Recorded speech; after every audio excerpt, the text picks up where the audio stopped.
In this series, we're going to focus on two basic rules for when we want to look at the probability of two things going on at the same time. As we'll see, these are commonly referred to as the OR and the AND rules. We'll start with the OR rule, also called, for reasons that'll be obvious shortly, the addition rule. The addition or OR rule says that if two events are mutually exclusive, the probability of either one or the other is the sum of their individual probabilities. Now, what do I mean by mutually exclusive? Well, events are mutually exclusive if the occurrence of one event precludes the possibility of the other. If A happens, B can't happen. If I'm rolling a single die, I can't roll a 3 and a 6, right? It has to be one or the other, right? Mutually exclusive. Now, mutually exclusive events are also called disjoint events. And again, these are just events that can't be happening at the same time. Now, mathematically, we can write the addition rule as the probability of A or B equals the probability of A plus the probability of B. Let's look at an example using a deck of cards. Now, here are 52 cards all set out in a table with columns indicating the suit, hearts, diamonds, clubs, spades, right? And each of the rows indicating a value for the card, for 2 up to 10, or jack, queen, king, or the ace. So let's use the addition rule to calculate the probability that if I selected a card out of this deck at random, it would be an ace or a face card. So first, what's the probability of an ace? Well, there are 52 total cards, and 4 of those are aces, right? The ace of hearts, the ace of diamonds, the ace of clubs, and the ace of spades. So the probability of an ace is just 4 over 52. Now, you can make that a fraction if you'd like. I'm sorry, you can make that a decimal if you'd like. That's great. It's the same answer. But we're going to keep it as fractions just because I like the transparency. It's more clear that what we're talking about here is 4 cards out of 52 cards. Now, what about the probability of a face card, a king, queen, or jack? That would be 12 cards out of 52 cards, or 12 over 52. Notice that these are mutually exclusive. If it's an ace, it can't be a face card, and if it's a face card, it can't be an ace. So using the addition rule, the probability of an ace or a face card would be 4 over 52 plus 12 over 52, or 16 over 52. Now again, from a teaching perspective, I like the fraction 16 over 52 because it's very clear exactly what we have. 16 cards out of 52 cards. But again, you can reduce that if you'd like to a fraction of 4 over 13, or you can convert it to a decimal, which would be 0.3077. It's all good.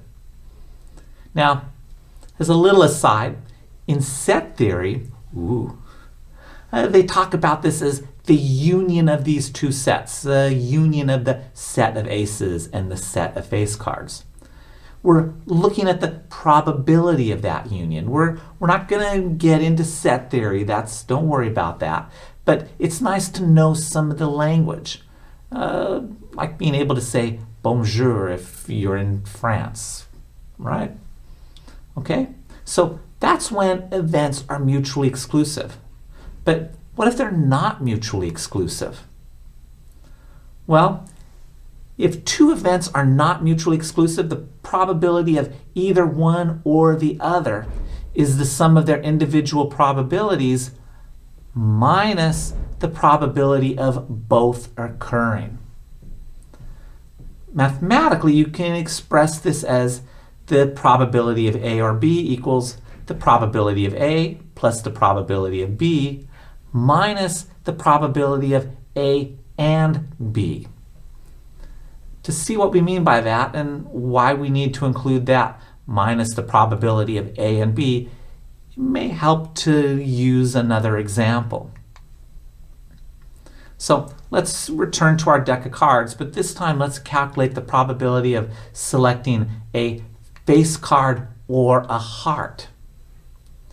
So first, the probability of a face card, a king, queen, or jack, is 12 over 52, right? We just determined that in the previous example. And now the probability of a heart is 13 over 52, right? There are 13 different cards in a suit. And finally, we need the probability of being a face card or a heart.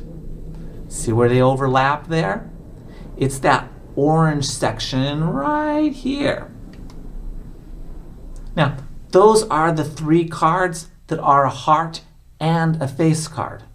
So the probability of being a heart and a face card is 3 over 52.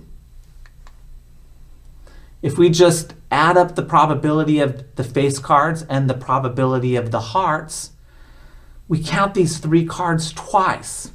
That's why we have to subtract one of those times that those three cards show up in the other probabilities. Now, let's look at all of those cards at the same time and calculate our probability. Right? So here we are. The probability of A or B is the probability of A plus the probability of B minus the probability of A and B. So the probability of a face card or a heart is the probability of a face card, 12 over 52, plus the probability of a heart, 13 over 52, minus the probability of a face card and a heart, that 3 over 52. You solve that and you get 22 over 52, or 0.4231. All right, you see that? Now, notice that the addition or rule results in a final probability that has to be at least as big as the largest of the two probabilities that went into it, right? That's because we're adding probabilities. It's not just the probability of this, it's this or that.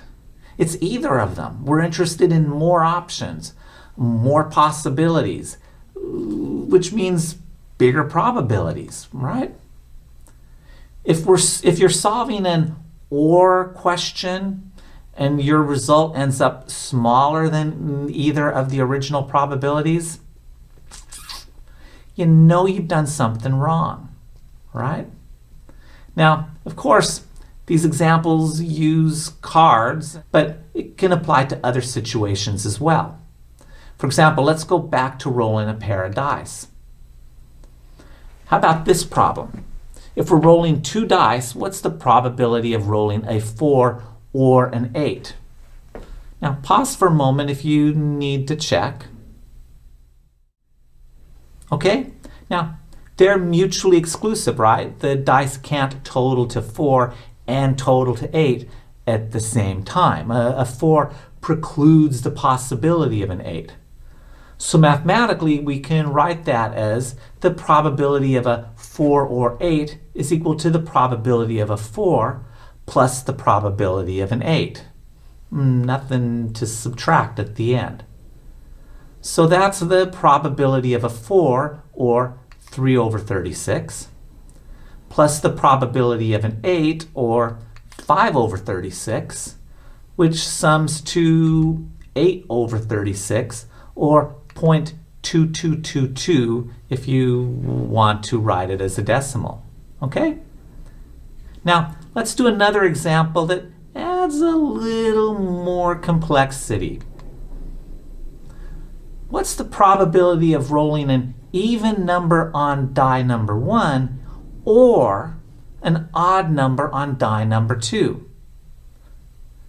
Now, again, why don't you pause the video and see if you can figure this one out on your own. Restart when you're ready. Okay, let's see how we would do this. In this case, an even roll on die number 1 and an odd roll on die number 2 are not mutually exclusive, are they? Right? You could have an even number on die number 1 and an odd number on die number 2 at the same time. You could roll a 4 on die number 1 and a 5 on die number 2. So they're not mutually exclusive. And we have to factor that into the equation. Okay? So mathematically, the probability of an even on die 1 or an odd on die number 2 would be equal to the probability that die number 1 is even plus the probability that die number 2 is odd minus the probability that die number 1 is even and die number 2 is odd. Okay? So let's solve that. And we'll start with the probability that die number 1 is even. Well, that probability is seen as reflected in these outcomes that we've highlighted here, right? Those are all the outcomes where die number 1 is even. And that's half of them, right? It's half of the 36, or it's 18 over 36. You can count them if you want to check, right? Plus the probability that die number 2 is odd. Well, what's the probability that die number 2 is odd? That's seen in these highlighted outcomes. Those are all the outcomes where die number 2 is odd, which is also 18 over 36, right? So we're going to add those, but now we have to subtract out the probability that die number 1 is even and die number 2 is odd, right? Because we've counted those options twice, those outcomes twice. They've showed up in both of these earlier probabilities, so we have to subtract one of them out. All right, so the probability that die 1 is even and die 2 is odd is reflected in these outcomes here, right? Which is 9 of the 36, right? They're all the rolls that have an even value for die 1 and an odd value for die 2.